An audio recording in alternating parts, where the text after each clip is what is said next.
Hi, I'm Julian from Evite, and this is the only cocktail series you'll ever need. Welcome to Know Your Drink.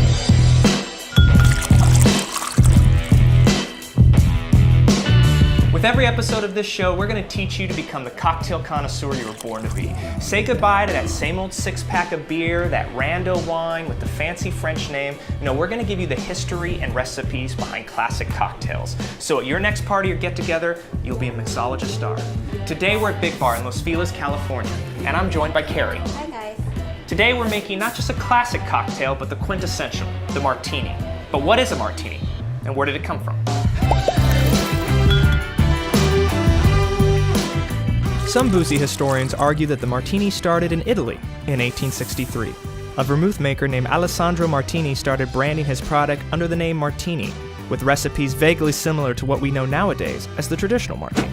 There's another story that suggests the Martini actually started all the way across the world in San Francisco in the 1860s. At the Occidental Hotel, workers waiting for their ferry home to the town of Martinez would indulge in a drink called the Martinez. People weren't really original back then, which was similar to a martini but had dashes of maraschino. And then there's the other story, this one not so far away. A bartender at the Knickerbocker Hotel in New York City was said to patent the potion in 1911. And while it's debated where the drink originated, no one can debate how popular it became. When Prohibition hit America, the drink went flying off the counters of speakeasies.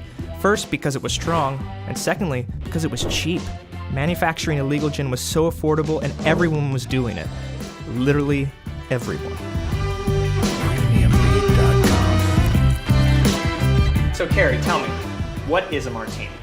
Well, martini traditionally is a stirred cocktail that is gin-based, and it also has a little bit of dry vermouth or a lot of bit of dry vermouth if you like that, or no dry vermouth if you like that as well. Historically, it started out with a little bit of orange bitters and it was a stirred, like kind of up cocktail. It has evolved a lot over time though. And do you think people are now drinking more of the traditional style martini? I think absolutely the shift has gone back towards the traditional historical martini. So what are the different ways you can order a martini? All right, so there's like a whole long list. If you want a vodka martini, you should say vodka. If you want gin, you say gin, or you say nothing, because typically they'll defer to gin. And there's a dry martini, which means you just want a little bit of vermouth in it. There's a perfect martini, which means you want equal parts dry and sweet vermouth. There's a sweet martini where you just use sweet vermouth. There's an extremely wet martini, which means you want a lot of vermouth in it. And then there's a bone dry, which means barely any vermouth, maybe just swish it around the glass just and toss it out. Just straight booze. Yeah, exactly. Yeah. And so what do you recommend to someone who's never ordered a martini before?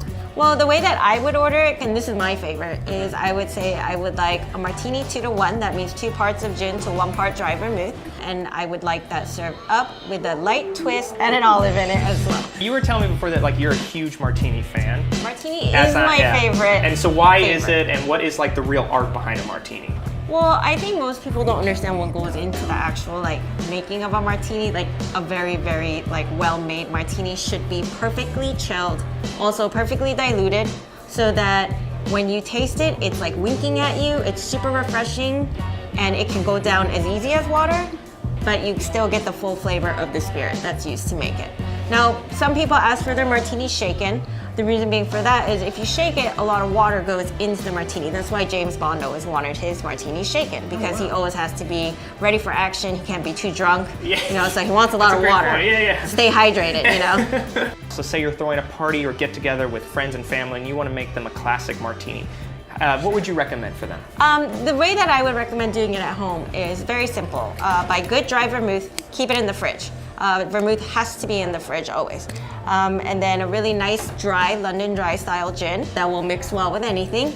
And just do 2 parts to 1 part, gin to dry vermouth, and then chill that well, and then just serve it with a twist. Keep it simple. I would always have olives on the side just in case somebody prefers an olive, but it's just like the standard to do with the lemon twist. All right, so I'd like a martini stirred. All right, well, I'm gonna make you my favorite martini specs. Perfect.